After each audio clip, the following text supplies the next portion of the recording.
Rabbi Dr. Dovid Bashevkin, it's a privilege and pleasure to be with my dear friend, which I've heard you say about so many other people in your incredible podcasts, but you know, the founder and host of 1840, teaching across America and really across the world, writing for so many people. Thank you so much for joining us. And just to be sitting with an old friend is really, really special. So people see you in different lights and in different ways, and you're really one of the most incredible interdisciplinary thought leaders of our time. One of the areas which sometimes peers through is mysticism. I'd like to focus on that today and understand, what is Jewish mysticism? So I come from a very particular school of thought. Of my interaction and a relationship to Jewish mysticism comes through the lens of a Hasidic thinker, who I'm sure we'll be hearing a lot from over the course of our conversation, and that is Rav Tzadok HaKohen Melublin, who was a Hasidic thinker who was born in 1823, and he died in 1900, and I was attracted to him because of that interdisciplinary nature of his writings, the way he weaves together halacha, which is Jewish law, and Kabbalah, Jewish mysticism, Hasidic thought. His life itself was interdisciplinary. He was raised in a non-Hasidic home, and he later became Hasidic. And he has an essay called Sefer Zichronos, which he goes and he writes on each mitzvah in the Torah. And in that essay, he has a very long piece that considers what is the definition of Jewish mysticism. What is it? So he describes that Jewish mysticism is described in the Talmud in Tractate Chagiga as something that is nister, that is hidden. So Rav Tzadok explains that the reason why mysticism is called something that's hidden is not because we need to hide it. He says that's something that the Talmud adds on, but from the name alone, there is something hidden about mysticism. And Rav Tzadok explains that the nature of Jewish mysticism is never the words on the page. It is never the work, the book, the page, the ink. Mysticism, Jewish mysticism, is experiential. It is what you are able to experience, and it is the interpretation of finding, seeking, and discovering divinity within your experiential life. So how were you introduced to Jewish mysticism?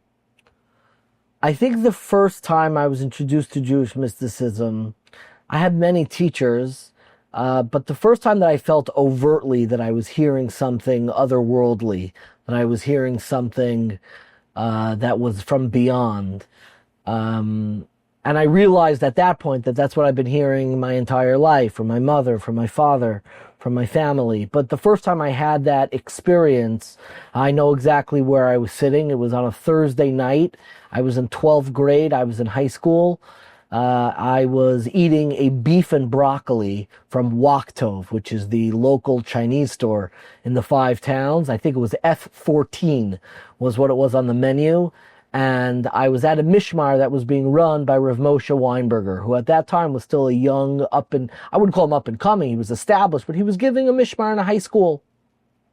And Mishmar is like a Thursday night, Mishmar was like a Thursday night learning extra session. Learning. It's like semi-optional, one of those type of things. And I'm eating my Chinese, and I remember with the beef and broccoli, and he gave out a work that was actually, I now know, Rav Tzadok, and Rav Tzadok's first work of Chasidus is called Tzidkas HaTzadik. And in Tzidkas HaTzadik, he had us open to the 154th paragraph. The paragraphs are all numbered, and the paragraph he was going to begin reading, then he looked at the room. We're in 12th grade. I'm eating it, shoveling it in. He says, to really appreciate this, you have to put away your Chinese food. For a moment, and I'm just I'm in 12. What Torah can't be said in front of beef and broccoli? I mean, what do you? And I put away the Chinese food, and he read, just in a very sweet voice, the words of Rav Tzadok. In Rav Moshe Weinberger has a very haunting, very resonant voice. It pulls you in. And the words of Rav Tzadok in Tzidkas HaTzadik, in the 154th paragraph, is Kishem shetzarech adam lahamin ba'kadosh baruch hu, just as a person needs to believe in God, kach tzarech acher kach, so too afterwards, tzarech lahamin ba'atzmo, you have to also believe in yourself. And I was at a point in my life where I didn't really believe in myself. It feels like a cliche to have you brought in, but it's only a cliche if you've never actually experienced what it means to lose faith in yourself and in your life. And I was at that point where I really was grappling with me, with my own life. Who am I? And just the words of Rav Tzadok hit me in a way that it stayed with me, and it pulled me into the world of Hasidus and the world of Kabbalah and the world of mysticism, something that has occupied much of my thought and much of my writings to this very day. It's amazing how you have such a vivid memory of that, and how it sort of like penetrated you in such a deep way, from the menu to the food to the words. But it obviously has that kind of impact. Is that what it meant when you said otherworldly? Is that what you mean by experiential? Meaning it wasn't just on a page, it's something that you felt. In the 37th paragraph, in the 37th chapter of Tehillim, it describes the giving of the Torah. The Talmud, in fact, uses this verse to explicate all the stories of the giving of the Torah in Tractate Shabbos on page 89a. And in this chapter of Psalms, I think it's chapter 37, I'm actually not 100% sure, it describes Torah in three different ways. It calls Torah a shevi, which is something that's captured. It calls Torah something that is a lekicha, that's a product that is bought. And it describes Torah as a matana, as a gift. So the question that many people ask is, why is Torah being described in these three different ways? Is it a gift? Is it something you acquired and bought, or something you captured? Those are three different things. So a beautiful explanation that I heard, and I'm indebted to a Rabbi of mine, Rabbi Dr. Ari Bergman, who had a tremendous influence on my thought and approach. And I believe I heard this from him once, is that each of these descriptions of Torah relate to a different category of Torah. We have the written Torah. That is the written Torah. There's the 5 books of Moses, the words of the prophets. That is a gift. We didn't do anything to earn that. It just came to us.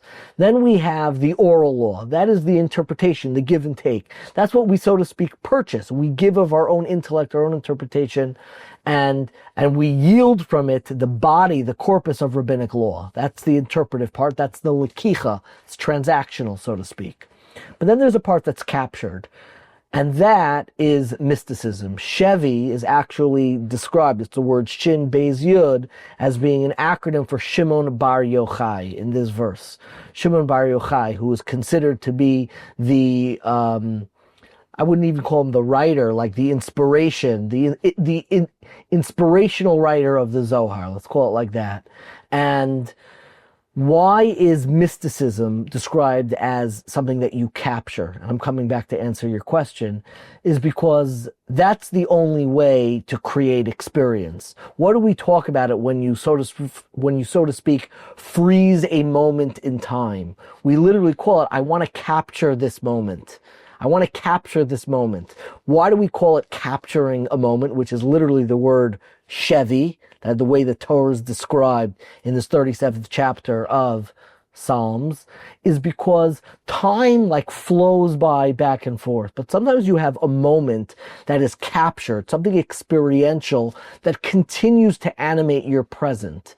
So yeah, that was a story. It was otherworldly. It happened over 20 years ago, 2 decades ago. But that one line, I'm still learning that one line. I don't know if the beef and broccoli's in front of me, but that voice of Rav Moshe Weinberger sharing the words of Rav Tzadok, Kashem she'adam tzarech lahamin b'HaKadosh Baruch Hu, kach tzarech acher kach lahamin ba'atzmo, is still reverberating in my life. That is the mystical lens to your own experience. That is Shevi. That's capturing a moment where the past and perhaps even the future can live in our very present. I think what's so powerful is that,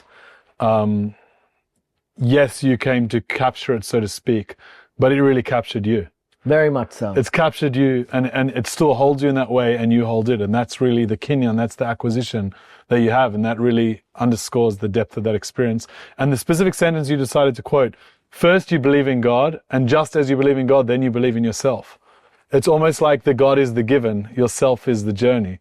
And therefore, it sounds like the depth of your experience and your learning of that mysticism allows you to then believe in yourself in an even deeper way, because by connecting yourself to something that is infinite, it allows you to realize the infinity that you are connected to. self-knowledge and divine knowledge, which is what Rav Tzadok is talking about, really go hand in hand, and they are iterative. And the same way that we can lose faith in God and almost believe that God does not exist, so to speak, God forbid, but there are people who struggle with that. I think there are people who struggle with their own existence, with their own sense of purpose, with their own sense of uniqueness, with their own sense of why am I alive? What was I put here for? And I think that mysticism at its core is trying to wed those two, even particularly Hasidus within mysticism, which is a branch of mystical interpretation, is really trying to wed the language with which we experience and discover and create a relationship with God, taking that language and using that very same language and process to realize that's also how we ever are to learn about ourselves. So in an ideal world, would all Jews be mystics? In some sense, yes. In some sense, no. In its broadest sense, which is not necessarily reading books of mysticism or even having a mystical disposition, you don't have to dress differently. I'm not clean shaven completely, but I don't have a great long beard. In its broadest sense, mysticism is paying attention and interpreting your experiential life. To have that rich interiority, to have an internal life and an internal world that you pay attention to, yes, everyone should pay attention to their experiential lives. If you want to call that mysticism, I don't think you're wrong. I, in fact, think in its broadest sense that's what it is. Then yes, everyone should be a mystic. There is a very specific language of Jewish mysticism, a language of Kabbalah. That language, I don't think, needs to be known by everybody. For some people, it's a language that you pick up on and it's illuminating and eye-opening. There are some who never really discover what the language is trying to represent and convey. It could be confusing. I think you could be a very good, decent, spiritual, elevated Jew and not know the language of Jewish mysticism. I don't think you need to know that. So what do you think of when you think of God? Like, what? It's a very simple but a very deep question. What is God? So the word God is obviously a three-letter word. It's an English word, G-O-D. That's not what we're talking about. I think you're talking about what lies beyond the words. What do we try to represent with those words? And because that word is really a password and means something different to everyone. And there are different ways in which God is manifest in this world. God begins when you invest purposed, real ontological, meaning that its very existence has purpose, to the material world. It's almost easier for me to answer what is a world without God. A world without God, I actually have a fairly easy time explaining. It is a material world that came about by accident. Your life is essentially an accident, and you could convince yourself as a construct that it's not. It is an accident. You've been, through evolution, been conditioned to love your own children, but honestly, to have a true, universal altruistic approach, in a world without God, why should humanity have any superiority over the earth? It might make more sense to preserve the integrity of the environment and the earth for the entirety of humanity to be annihilated. Meaning, we don't really serve a purpose. There is no purpose to the world inherently. So, it would be to me like, let's say we found out in 100 years the world was going to get destroyed. I think that there's a meaninglessness. People have the ability to create meaning without God of their own, and so to speak, convince themselves that, like, I could find something, but they're convincing themselves. It's a construct. God begins when meaning and purpose and what language is signifying is not just a construct. That's why when people say God is love, what I think they really mean is the capacity for love as a real ontological reality. That there's something, love is something real. It's not just a construct that a bunch of people agreed upon, but it really represents something, that there is a real conceptual world. That is what I think God gives this lived experience. So is there an experience or a feeling or an image that comes to mind when we say God? When you're praying to this, like, is there any sort of... I think it's not an image, it is a capacity. To me, when I think about God, it is the capacity, it is the urge, it is the instinct to pray.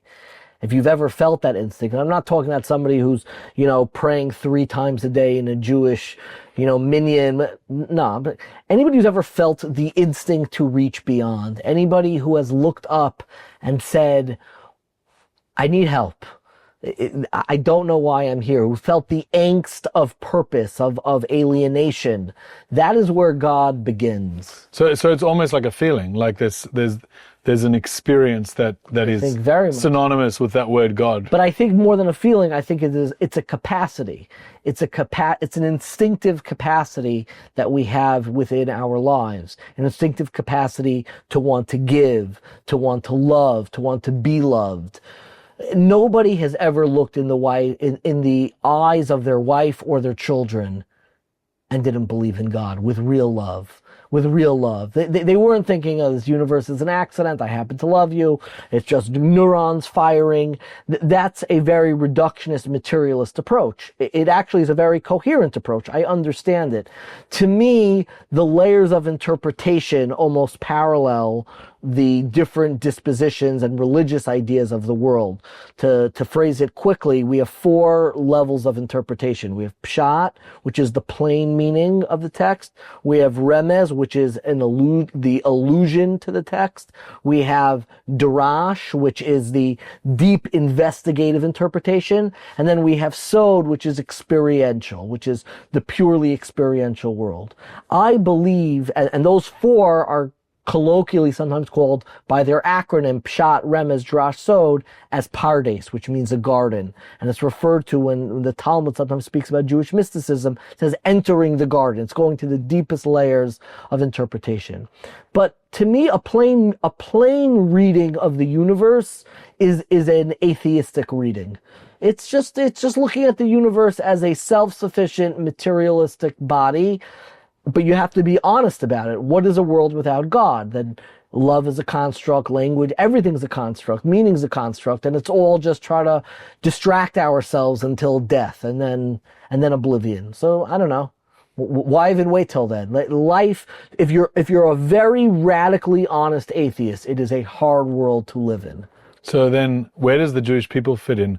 We've had conversations where sort of your mission in life, and I think you're doing a phenomenal job of it, is to really know the Jewish people and to be, someone that really believes in that people. What is the purpose of the Jewish people? It's an excellent question.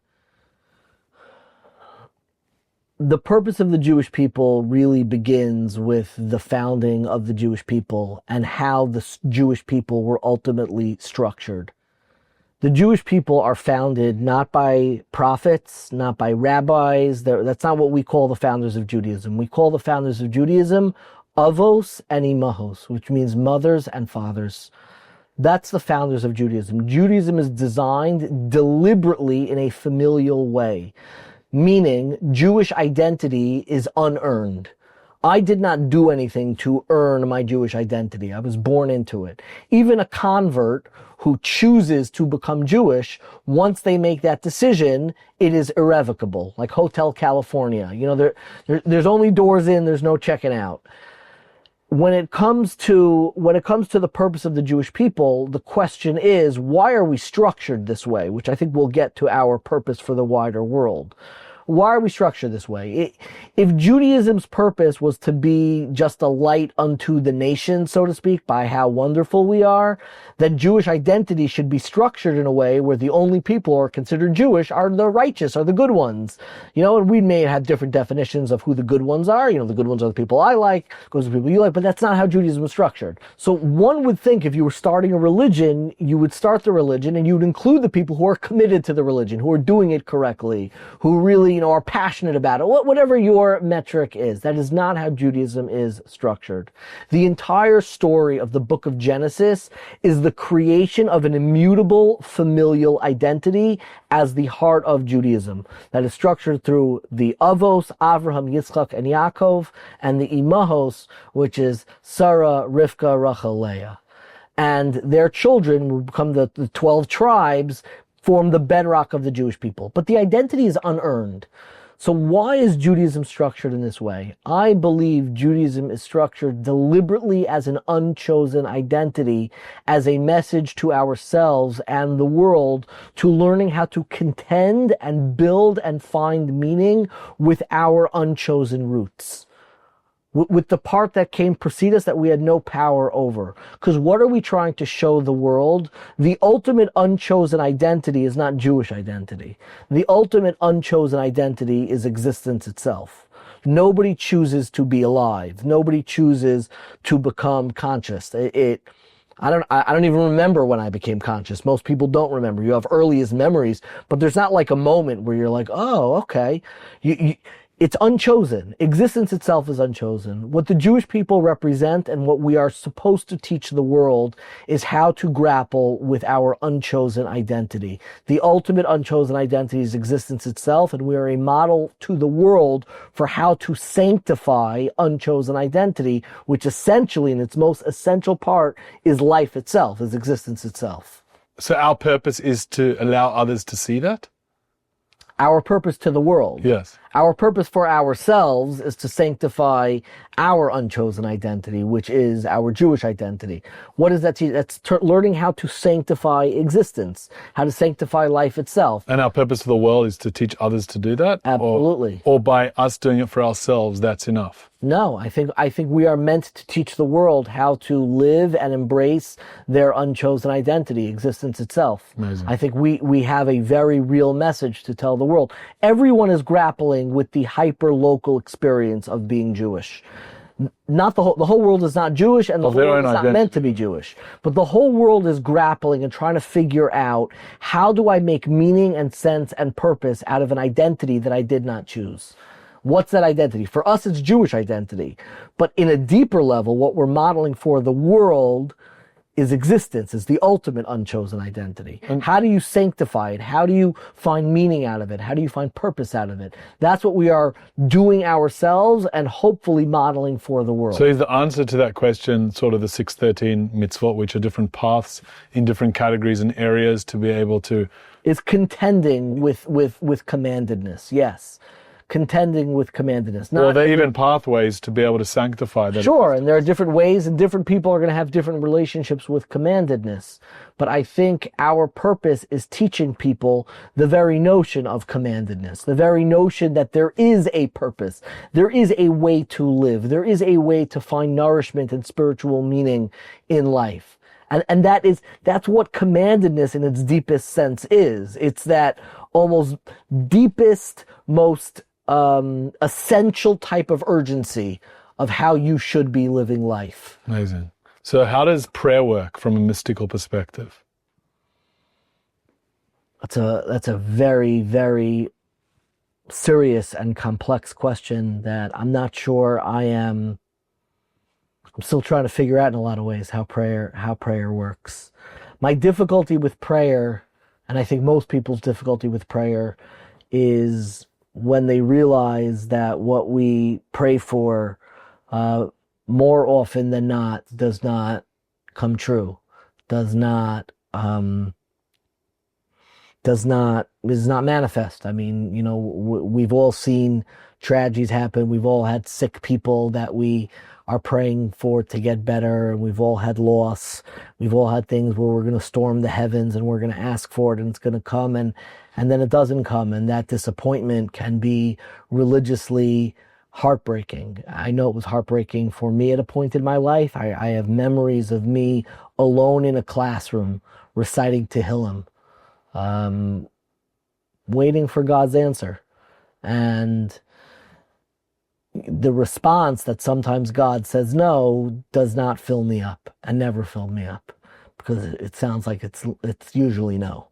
So maybe what prayer is not even asking for a yes or no. I think prayer is more than anything a chance to be in relationship with something beyond you.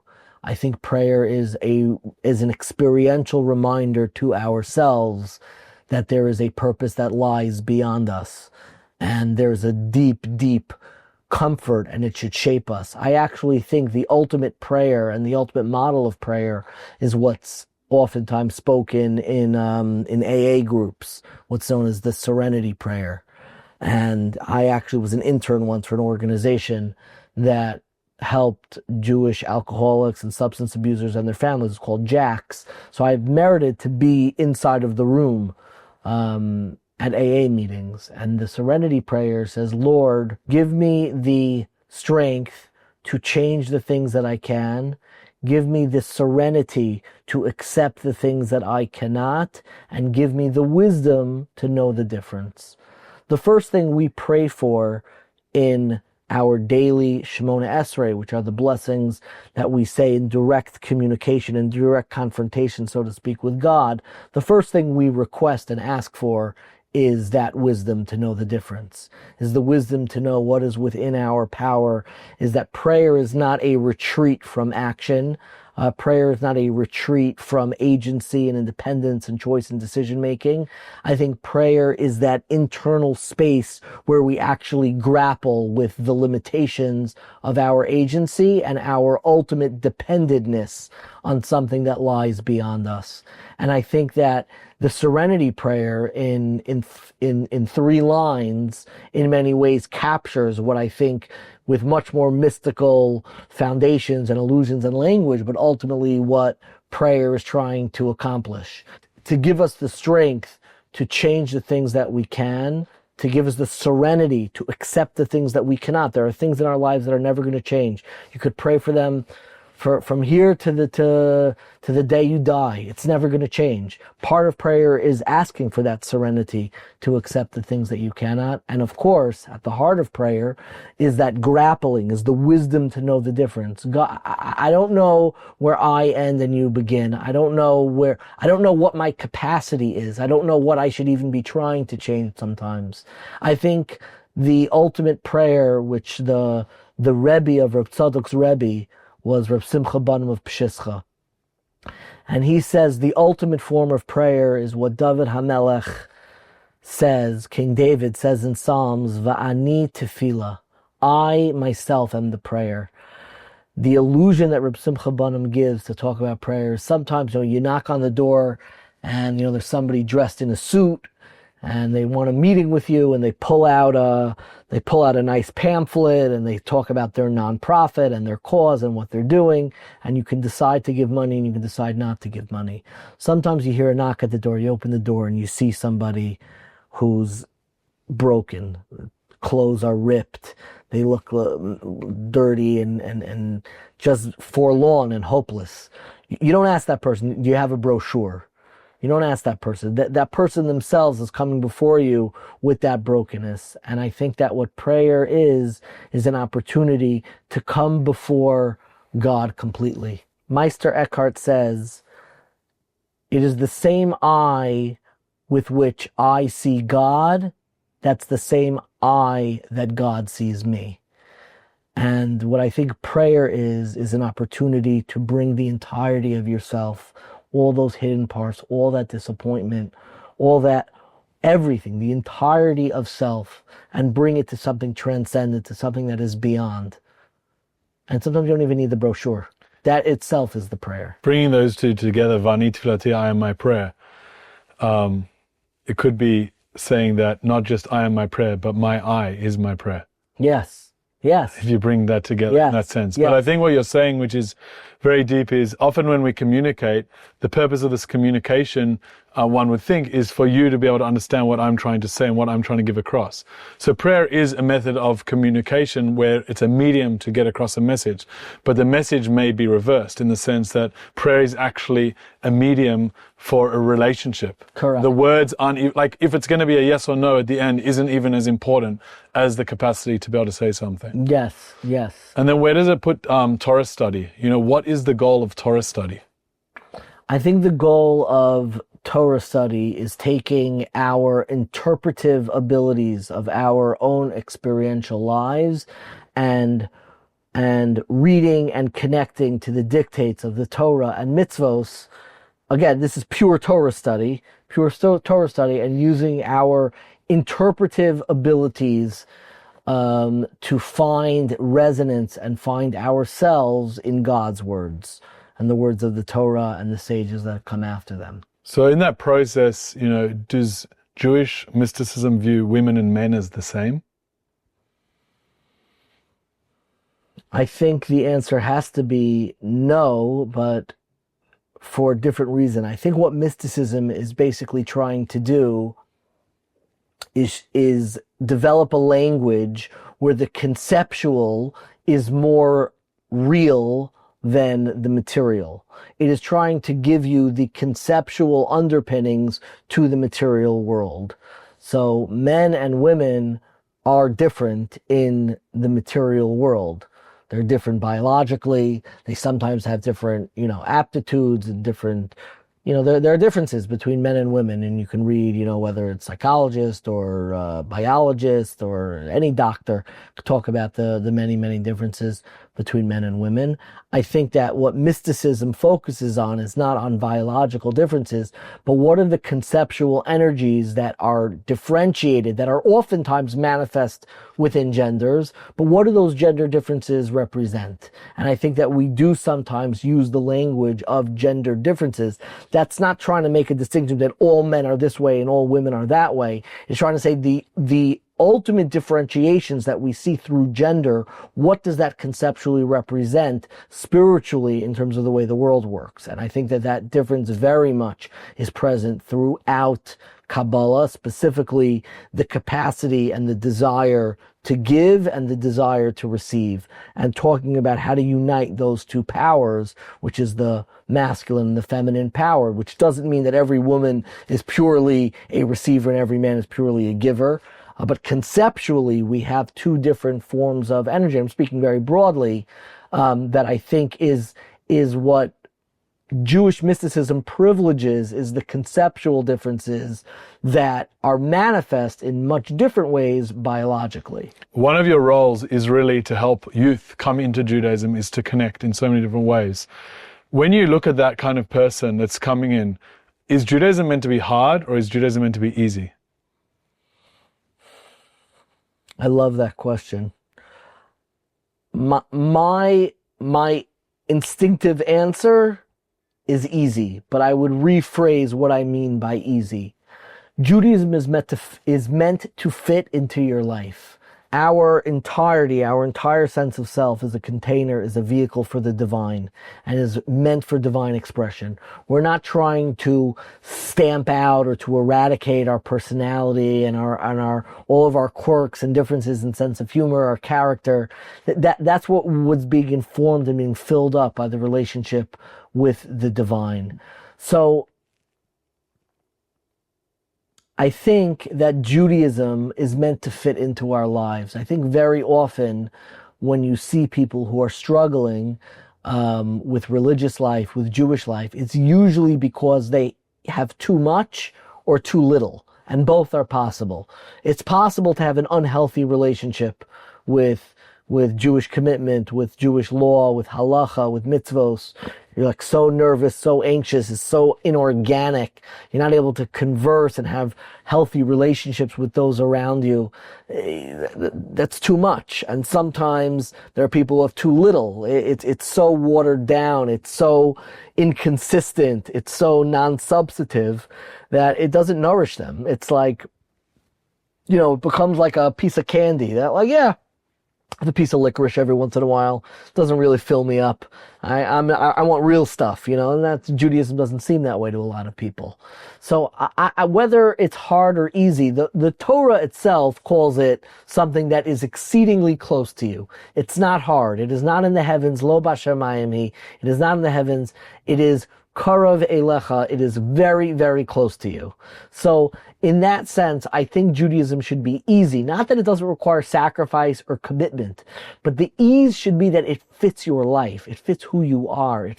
It should fill you up completely, that your Yiddishkeit and your very sense of self, it doesn't feel like something extraneous. It feels organically intermeshed with your very sense of self and very personality. So stepping back out for a second, God put us in this world. We're meant to fit these things together. But why did God actually create the world?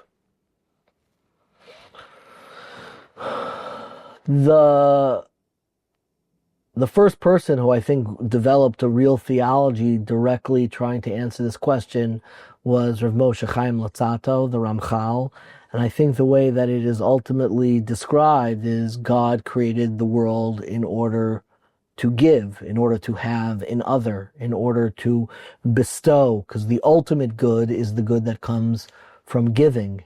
And God created the world, the capacity that animates, the desire that animates the entire world is the desire to contribute, is the desire to feel needed, to feel purposeful. And I believe that is because that is the ultimate underlying purpose of the world. The purpose of the world was to create purpose. There's no purpose if it was just God in the world, and you can't. So the creation of the world, so to speak, was the creation of something other, that there can be a giver, and it's that very purpose that underlies the purpose of our lives as well. Meaning if we're meant to emulate God. Exactly. And God created with purpose, therefore we should create purpose and connect to purpose. Exactly. Purpose. Finding meaning comes from being purposeful, having impact in others' lives. Yes. It's good he did it on purpose. But the question then is, once he's created that and we're meant to emulate that, do we have a choice in that emulation? I.e., can we do something against God's will? In this world, I would say there are two levels to the way we talk about God's will. There is the transcendent notion, the all-encompassing, infinite expression of God that encompasses everything, where everything is ultimately a reflection of God's will. That certainly exists within Judaism. That's most notably expressed within the school of thought of Reb Tzadok, where Reb Tzadok says, "Hakol bidei shamayim," everything is in the hands of heaven. Afilu, even, and he's playing off a line of Talmud, reversing it. The Talmud says everything is in the hands of heaven except your fear of heaven, except your sense of closeness to God. That's in your hands. And Rav Tzadok reverses that line of Talmud based on the teaching of his Rabbi, known as the Ishbitzer of Mordechai Yosef Leiner, and says even your closeness to God, even your religious personality, that's also from God. That is a very transcendent level that we would call an approach that minimizes free will, where there's a very what we call deterministic view. That certainly exists. On the other hand, we also very much privilege, not only privilege, but we insist in this world is deliberately created with the very real sensation. It's not just the sensation, with the very real capacity to choose. Leaning into our choice, using our choice to actually confront what's beyond our choice, I think is the ultimate answer. Both perspectives are true. The deterministic perspective and the perspective of free will and agency both coexist. It is the ultimate paradox of existence itself. I think it parallels in many ways the two readings of the 7 days of creation. When the Torah opens up, it opens up with 7 days of creation. The last day being Shabbos. So there are 6 days of creation and then there's Shabbos. In the 3rd chapter of Genesis, we have the story of the sin of Adam. Right? Of Adam's sin. So the question is, when did that take place? Did Adam sin and the kind of the deterioration of humanity's closeness to God, did that happen as a part of creation or did that happen after creation?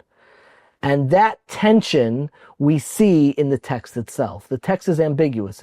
It's unclear when. Meaning it could have happened in week 2 or it could have happened on day 6? It depends how you read it. A plain reading of the text, I would suggest, is that it happened after creation. Is that God created the world in 6 days, so to speak, and then rested on Shabbos, and then we are introduced to the story of man corrupting God's perfect world. That's actually the Christian view of creation.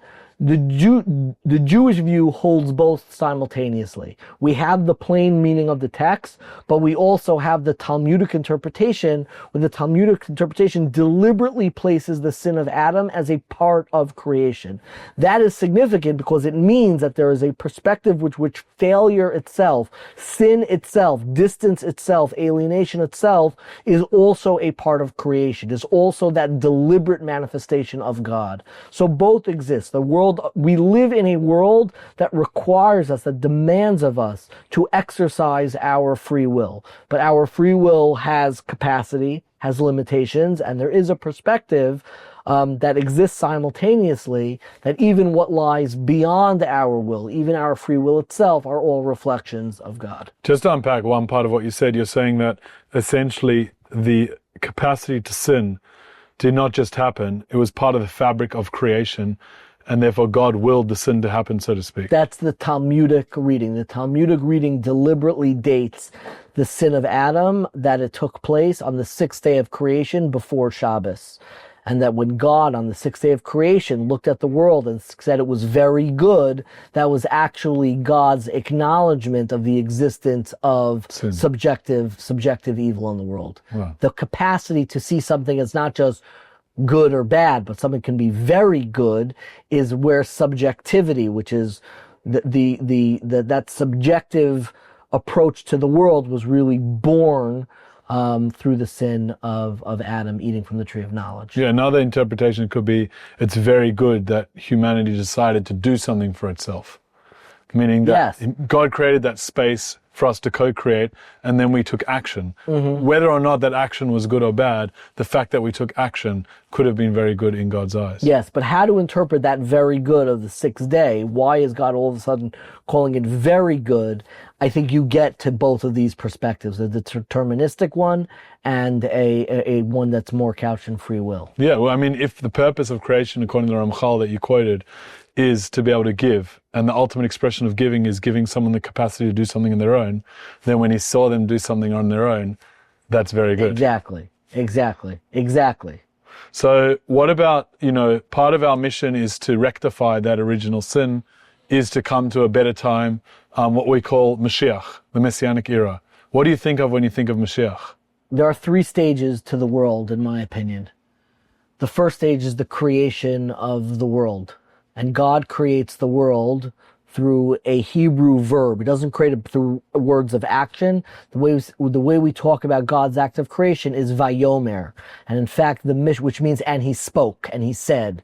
In fact, the Mishnah in Pirkei Avos, in the 5th chapter, says that there were 10 ma'amaros, 10 sayings that created the world. So the world was created with 10 sayings.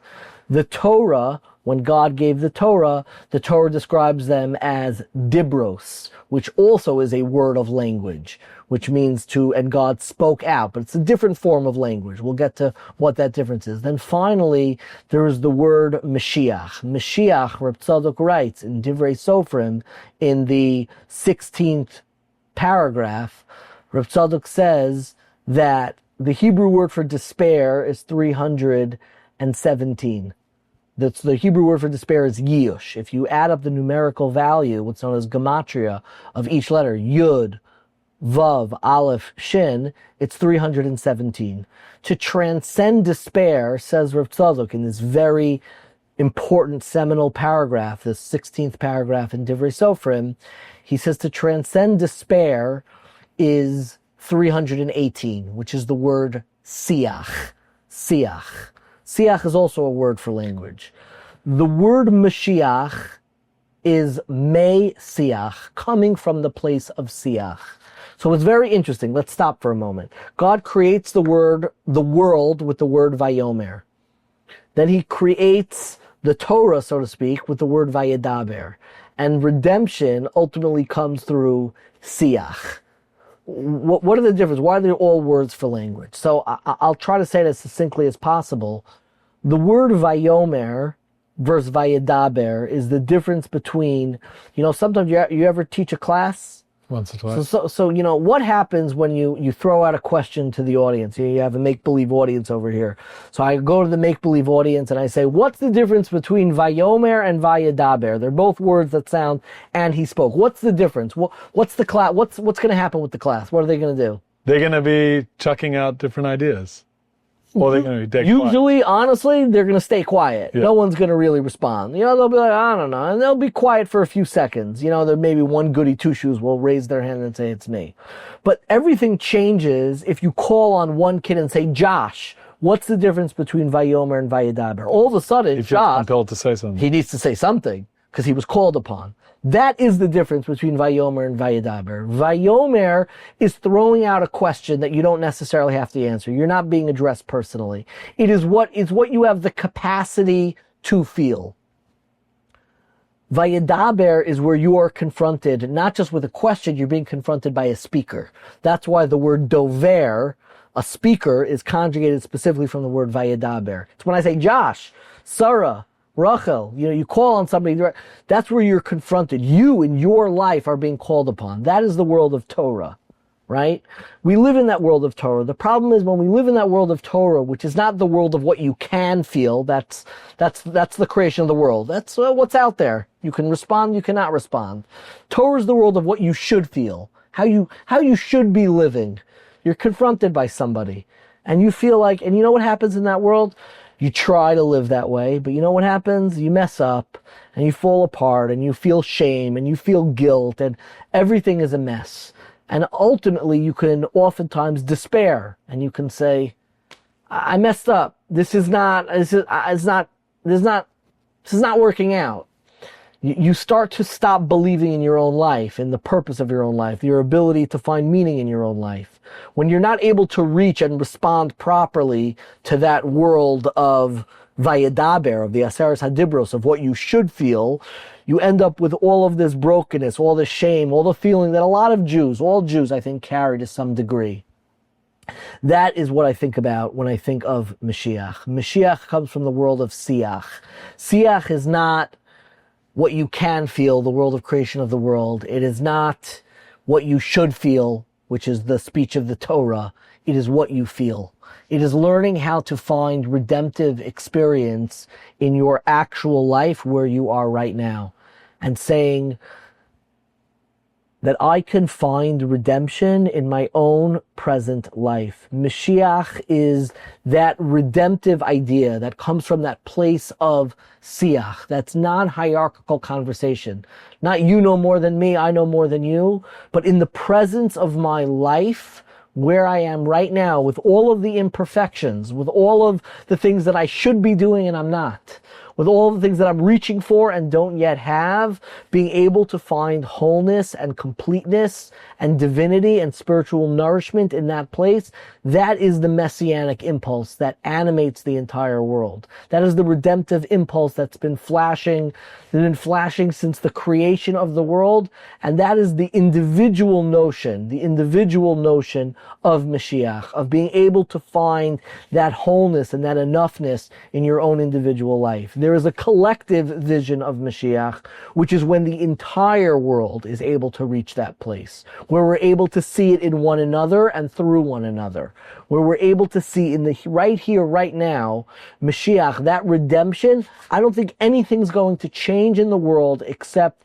a genuine certainty of being able to live our lives with a purpose, with a godly purpose. Nothing else is going to change. It's taking life seriously and realizing that we're living our lives not like as if God created the world, but really looking at ourselves as creation. We are creations, and we were created with a purpose, and that is life itself. And when we learn how to embrace that in a redemptive way on a collective level, how to run societies based on that, that I believe is the collective revelation of redemption and the Messiah. It's beautiful because the Talmud famously says, we learned it together, the Talmud in Brachot, about ein sicha el tefillah.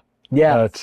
That this term of siach, sicha, this conversation, this dialogue, is prayer. And it ties beautifully to that element of prayer that you said before, as self and coming together. Yes. You also said Mesiach is mem meaning from. From, exactly. But from a grammatical construct perspective, we refer to mem as the mem performative. It's used in the hifil construct. Yes. So Mesiach means the one that is creating siach, the one that is really creating the synchronicity. So maybe that messianic era brings about this consciousness where we all have that alignment and that synchronicity. Well, Rav Tzadok writes explicitly in Tzidkas HaTzadik, I don't remember the exact paragraph, it might be 117, but I'm pretty sure I'm incorrect on that. But Rav Tzadok does write in Tzidkas HaTzadik that every single person is born with the capacity to be someone's Mashiach. Meaning, instead of waiting for Mashiach, become a Mashiach, become someone else's Mashiach, become someone else's savior, help somebody else. If everybody spent their time trying to be somebody else's Mashiach, trying to bring out that power of Siach and help people find meaning and purpose in their lives, ultimately I think that collective redemption would be revealed. Well, we'd all experience Mashiach through someone else. God willing. So is the state of Israel part of the final redemption? I certainly hope so. I think the state of Israel, the seminal question that we are still trying to figure out is how to run a Jewish state. How should the ideas that have preserved the Jewish people, the actions, the commitments, Torah and mitzvos, how can we run a state based on that? It is almost a very logistical, plain question, but I think it's the question that at the other end of it lies that collective redemption where Israel can be a model for the entirety of the world of how to preserve, to come back to our earlier question, how to preserve that unchosen identity and find meaning from it. We could be a model for all countries for how to preserve a culture, how to welcome in others, how to live in peaceful coexistence with others. We should be the model for this, how to preserve Yiddishkeit and religion without coercion. I don't think that the ultimate redemption is necessarily like bringing back and murdering people for violating Shabbos. I genuinely don't. I believe that the ultimate question, the final frontier that we have in order to make the state of Israel as a part of redemption, meaning the answer to your question ultimately is that's on us. We can decide to make the state of Israel a final part of redemption. So when you say you certainly hope so, it means from God's part it seems like it is. But now, if our job, according to Reb Tzadok, is to be the Mashiach for everyone else, then by us doing that, we can create this ideal state. I am a believer in the Rambam. And the Rambam talks about the Messianic era with some ambiguities. Said we try not to go into it too much, but one thing the Rambam is very definitive about is that it is not the return of open miracles. It is not a time where all of a sudden we're going to have the world upside down. It is happening in this world right now. So how could I not want to daven that the Jewish state that we have control of, as imperfect as it may be, should not be a part of the final redemption? What's your plan B? I mean, we have it. It seems like a jaw-dropping lack of gratitude and a willful misrepresentation of Jewish history to not think that it could play a role. But in order for it to be that role, it's going to require the participation of the entirety of the Jewish people. We need to figure this out. Everything that we're fighting about, on the other end, if we ever learn an answer for how to address all the controversies, you could fill it, you probably have 5 going through your head right now. The other side of that question is the answer that ultimately is that's the collective redemption. That's us serving as a model for the world of how to preserve a people, how to preserve a family, how to live together in society as families and ultimately as one family of humanity. So if it's there to be that light and if we universalize it, going to the broader world, what would you say is the greatest challenge facing the world today? I think our greatest challenge facing the world today is that we stopped believing that there even could be a purpose to existence itself. People stopped asking or really thinking in serious ways about spirituality on a mass scale. I think that the biggest problem with the world is that we act as if it is purposeless and we try to find meaning in the most ridiculous places, whether it's, politics, sports. I'm not anti-sports. I'm not anti-politics. I think they are both really, really integral. But we act as if we are not spiritual beings. It's like, could you imagine the show? There are all these like shows and movies about people who are stranded on deserted islands. They don't waste one day trying to figure out like, how do I get off here? How did I get here? How do I survive here? How do I find meaning here?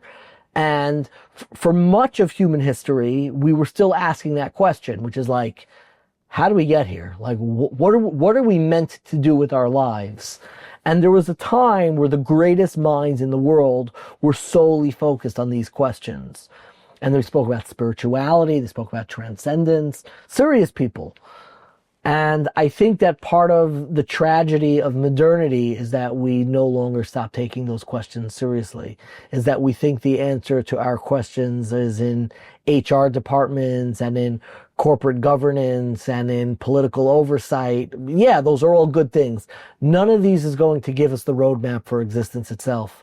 We each have a limited amount of time on this world, on this earth, and we still have no idea what we're supposed to do with our lives. We've made very little progress over the last 200 years in figuring out, with all of modernity, all of technology, all of the medical advances that we've made, we're still like, we're kind of distracted, willfully ignorant of how short our lives are on earth and how little we appreciate just that underlying, what is the purpose of this? Like, I think the willful ignorance comes from that distraction, meaning that we don't stop to think as much because we fill it with all those different kinds of things. It's much easier to scroll. Scrolling, but even the politics and the sport and everything. So I don't have time to sit and reflect and have those deep conversations as an essentialist or existential way. I think society is genuinely like traumatized. They have no idea why they are alive. I think there are people who are unable to admit that, or they have sufficiently distracted themselves from that question. And I think that is the greatest challenge facing humanity, for us to wake up from our collective slumber, realize that we are alive, and figure out what are we supposed to do with this short time on this earth. But I think it's a choice, meaning that we use the word willful.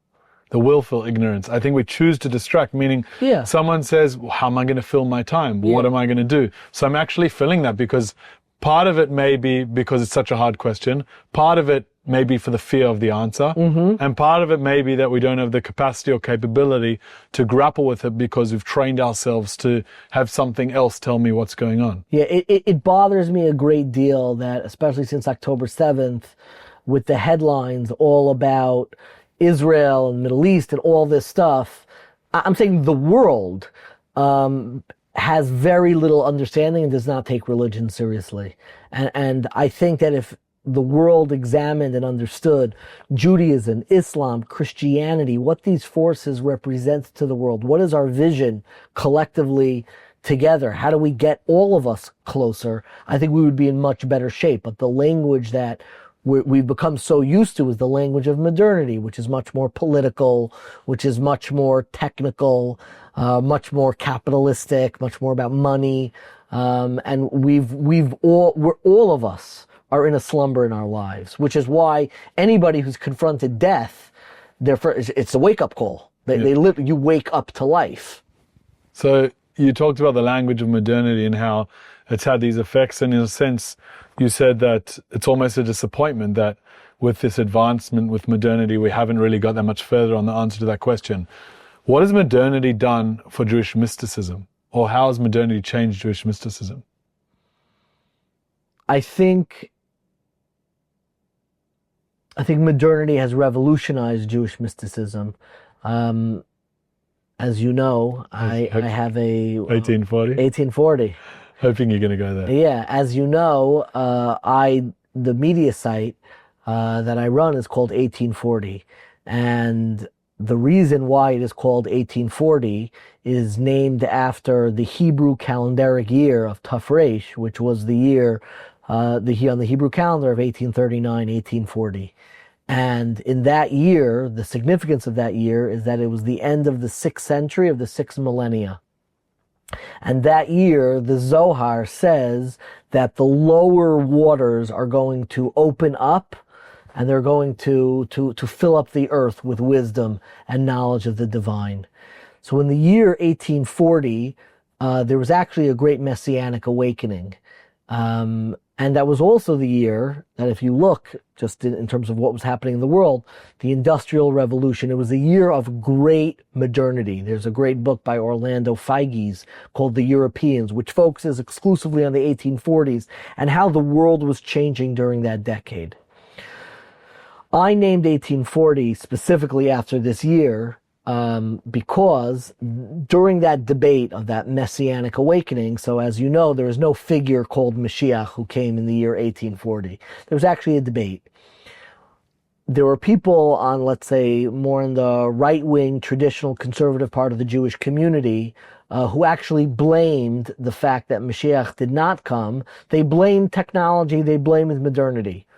That's something rabbis have done throughout the generations. Blame what the kids are into, and it was better when in my years. And you look at the video games, you look at the internet and social media, and they blamed them whatever was going on in those days. Modernity prevented Messiah, and then there were others on the very radical left wing, some reform thinkers who literally looked at modernity and said that is the Messiah.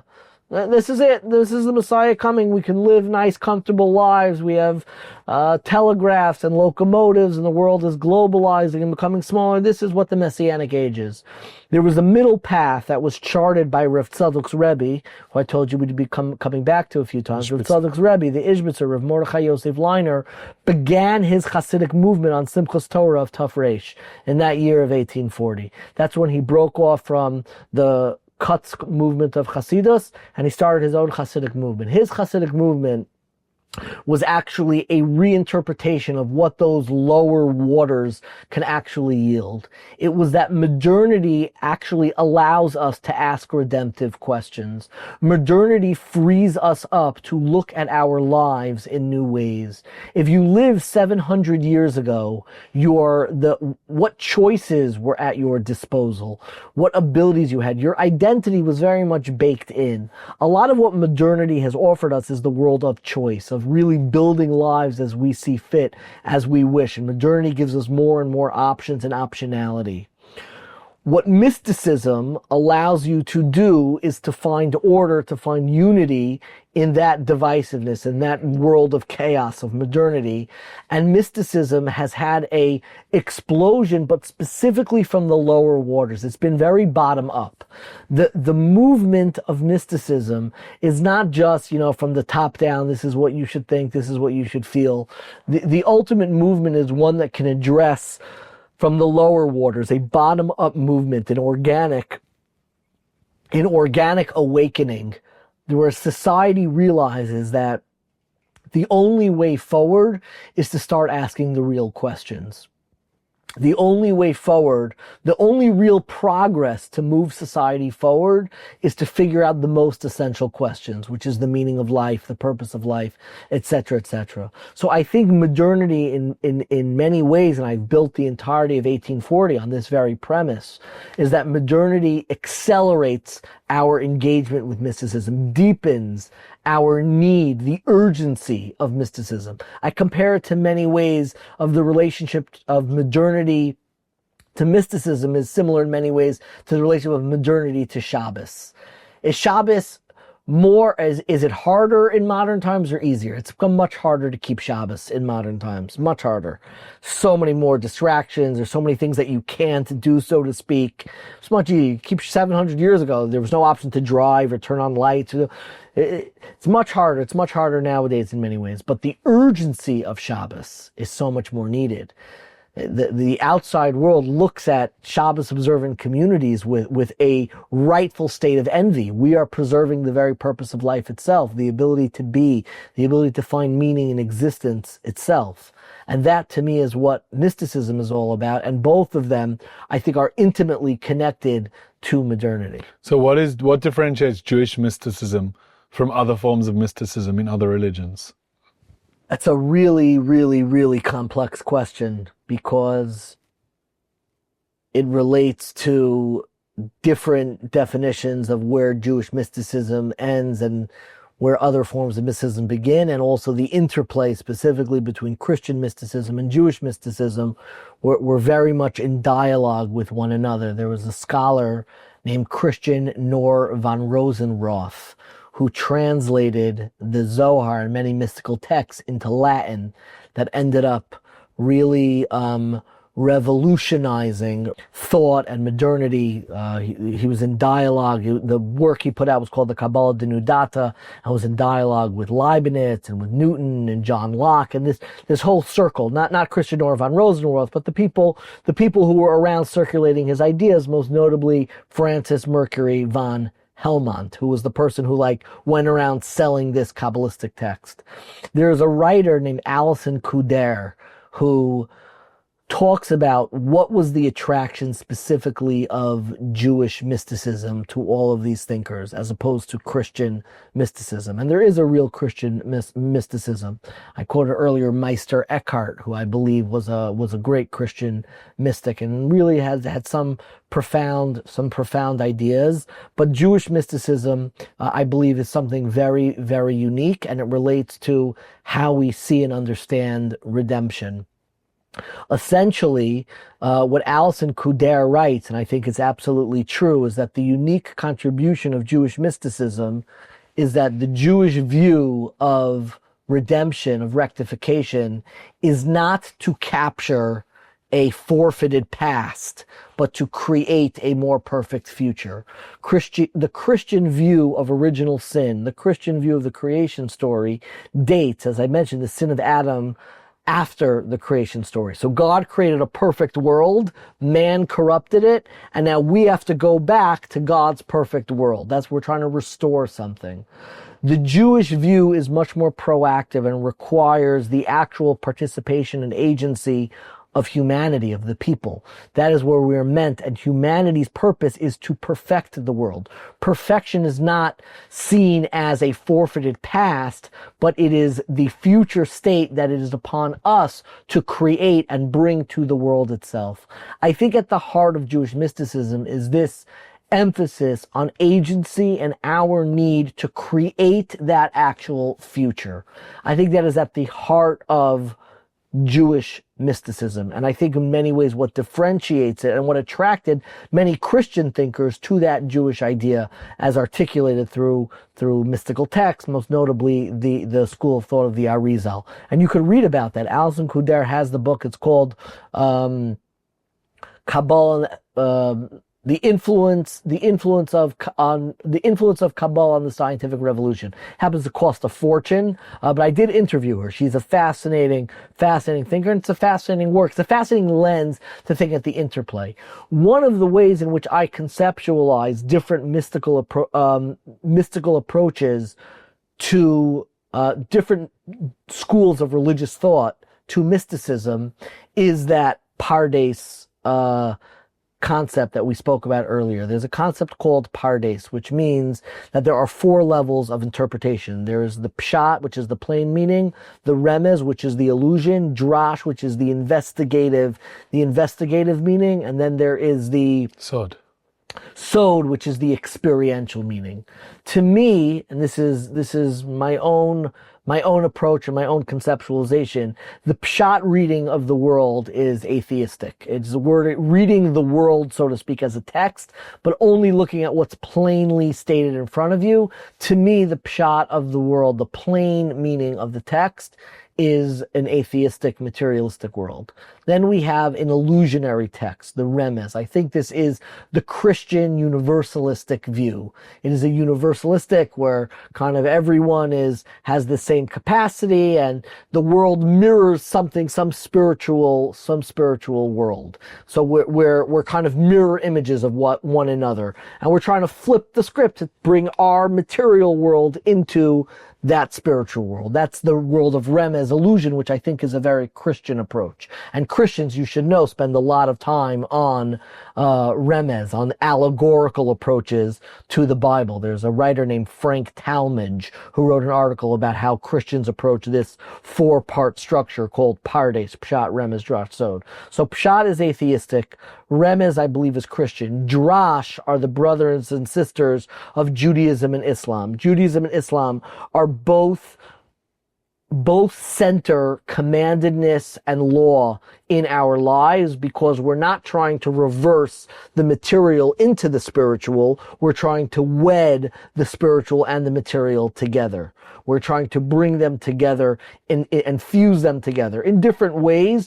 But the notion of an oral law is very much a part of Islamic tradition, and Islamic has jurist and a legal system. It's very, very robust, where Christianity is much more by faith alone, not by, acts or deeds or whatever it's called in whatever Christian movement they're in. So the world of Drash, in my opinion, is the Jewish approach, which is the wedding of the spiritual, not flipping, which is like allegorical, which is like it's the mirror image. And finally, the world of Sod is Eastern religions. Eastern religions are like experiential. They're before language. So they don't really give you a vocabulary to build community, society, culture, which is why I think Eastern religion has really struggled in many ways in the West. But its emphasis is purely on the experiential, on what's happening inside.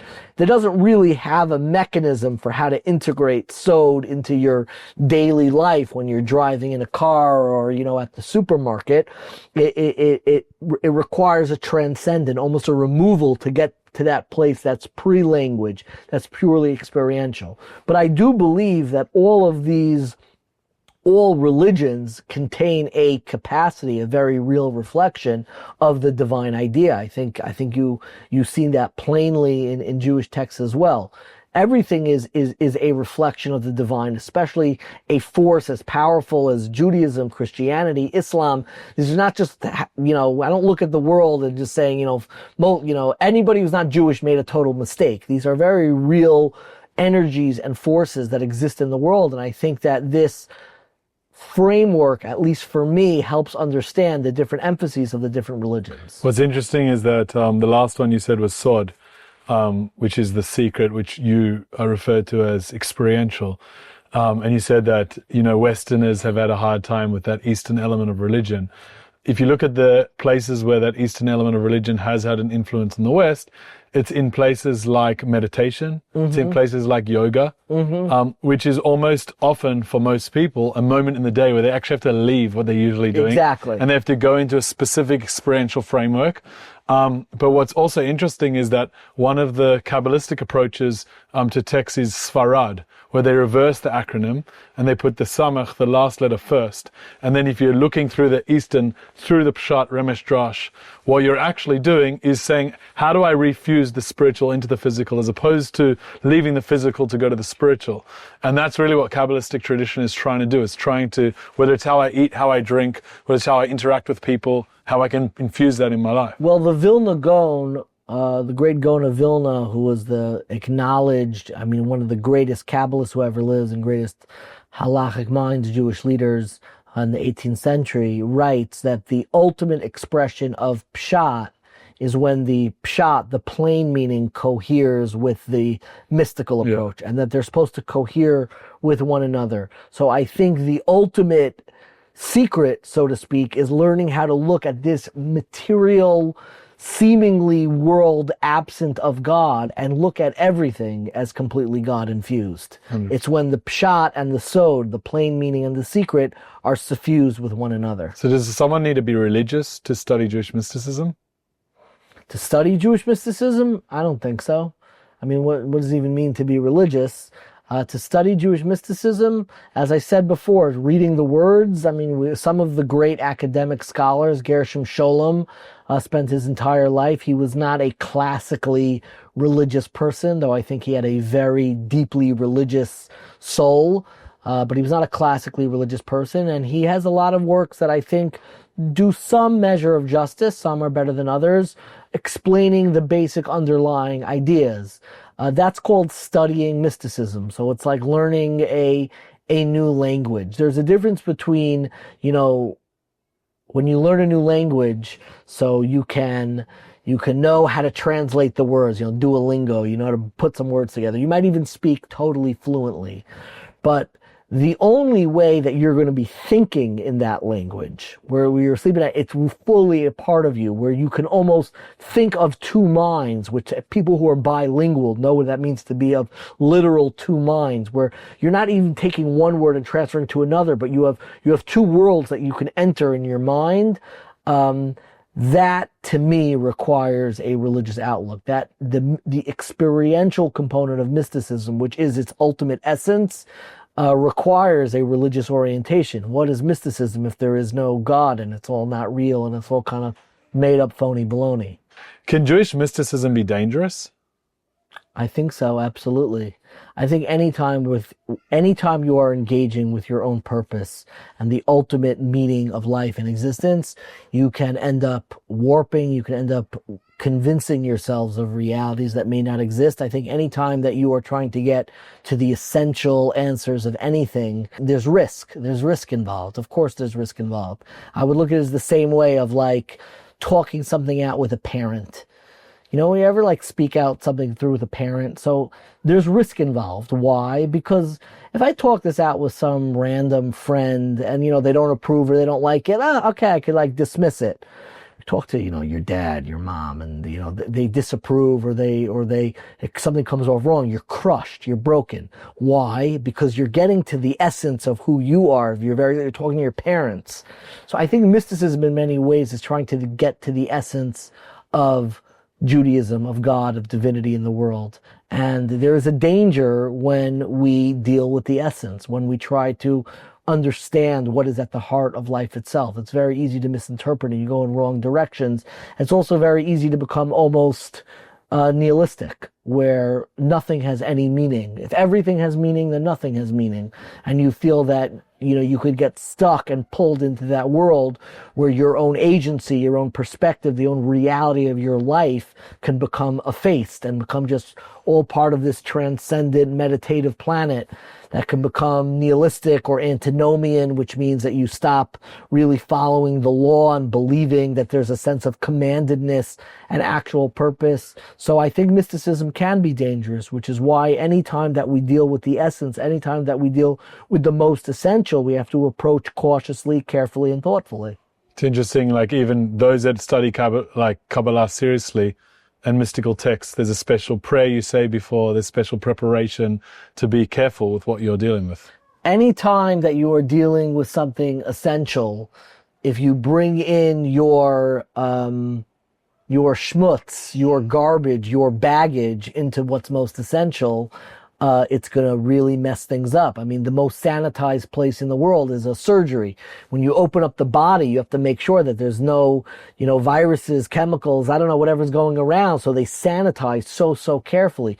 When you open up the heart of the world of purpose, of divinity, if you bring in your own baggage, your own garbage, you're not worked out, you're not developed as a person, and you bring in all of your own trauma and brokenness and alienation, you could end up destroying yourself and the entire world. I've asked these questions of many different people, and you're the first person that has answered the definition of Jewish mysticism as something that's experiential. And I love that. And it means it's effusive. You and I both are experiential educators. And part of that element is really being in an immersive environment, having it come to what we do. And a lot of what Jewish mysticism is about is personal relationships, is deep, meaningful interactions. I'd like to ask on a very personal level. You know, we very, you know, moments ago had an interaction with your children, with your family, and we live in that environment as we step out. Has Jewish mysticism and this learning of this tradition impacted your own personal relationships? And do you have an example of that lens and maybe how that has happened? Undoubtedly, having a family, being married and committed to my incredible wife Tova, and the children that we have is the center of my mystical Jewish life.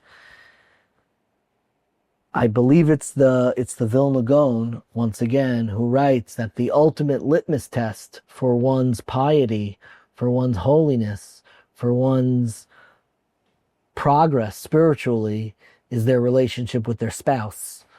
I think And I actually caution my students, stay away from educators, rabbis, people who don't have healthy familial relationships.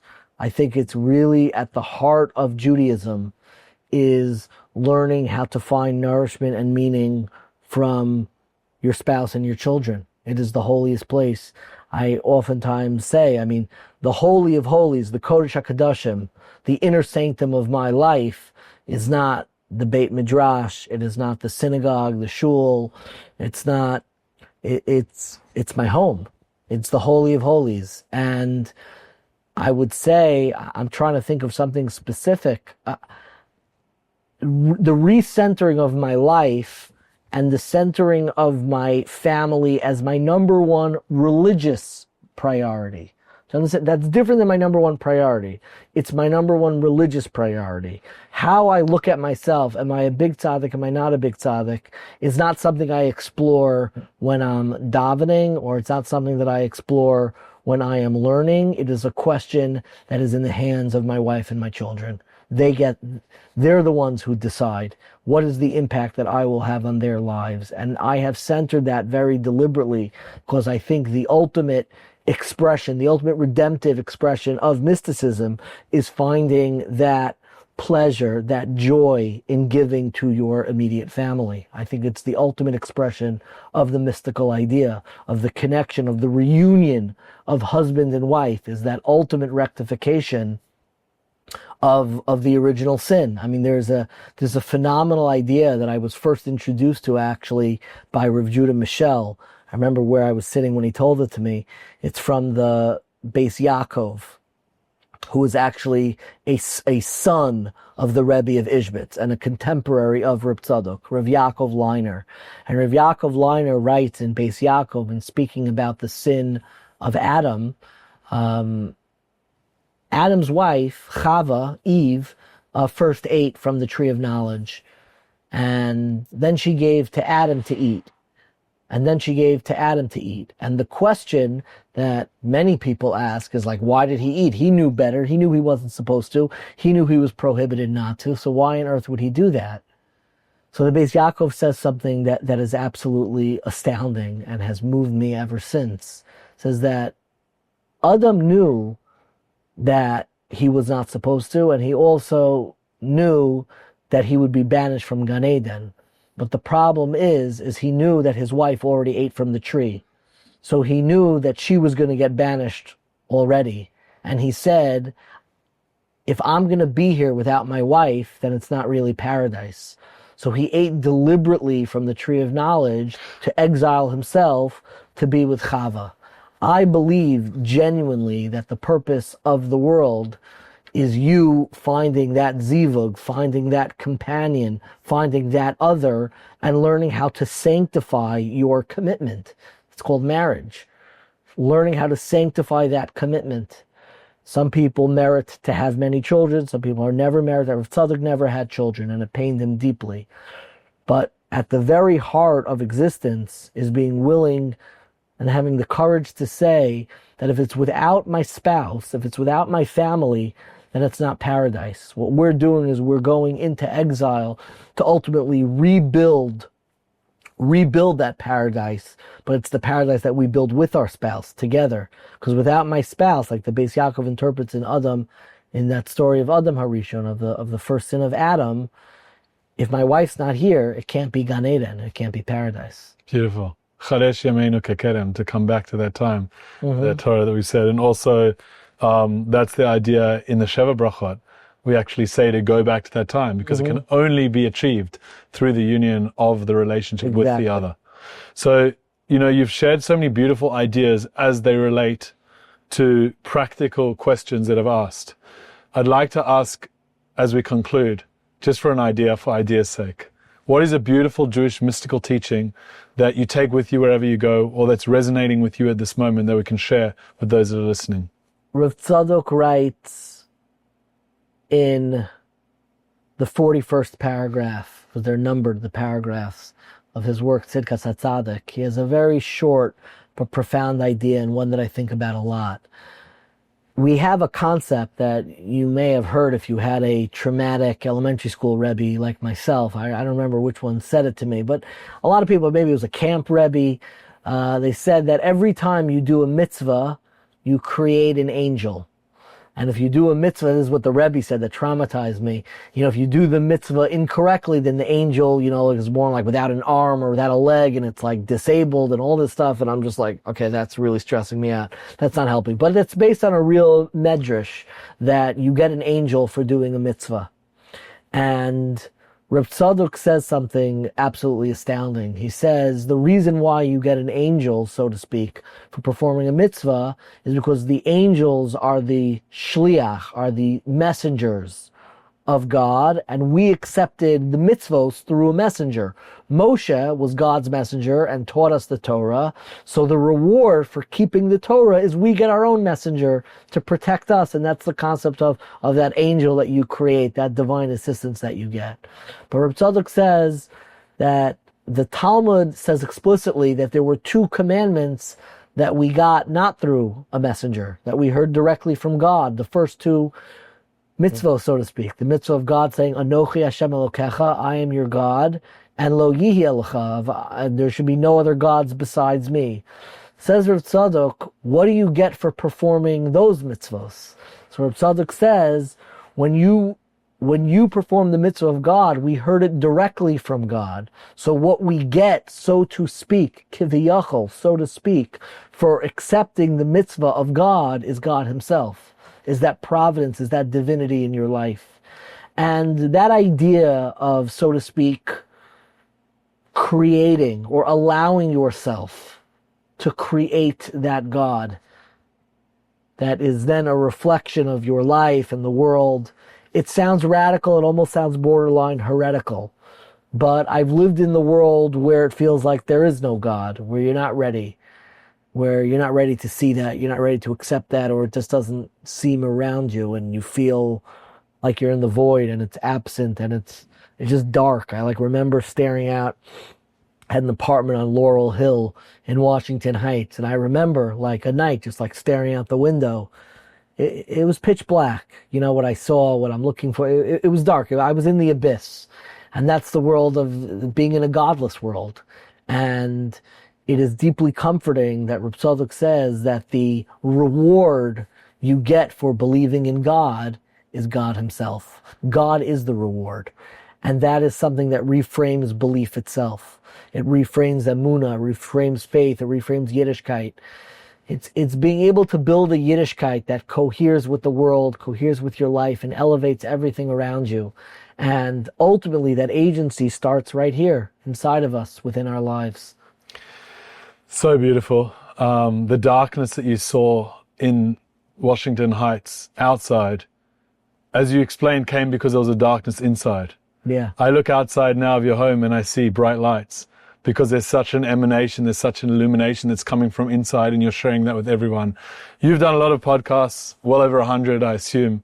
We've had many conversations now. We're in an ongoing conversation for 2 decades. Yeah. I believe, I don't know if I'm correct, but I'd venture to say this is perhaps the first podcast you've ever done in your own living room. Or not? Close. Maybe number 2. It's definitely Number top 5, yeah. In the top 2 5. or 3, yeah. I think that if it's in those top few, but I think that figurative sense. But that's exactly why. It's the first podcast that is about the significance of my living room and why my living room is at the center of my religious life. So thank you for your flexibility coming here. And there's absolutely truth to what you were saying. This is the first podcast about the holiness of my living room. Yeah, and I'll say that in all our conversations, you really let us into the inner sanctum here. We went across all these different sentences, and we just give you a blessing that you're able to build 1840 and through 1840 to build not just yourself, but the world, not just a platform, but everyone that listens to it, so that they can see that light outside coming from inside and build that sense of godliness in everything they do. Thank you so much. Thank you so much.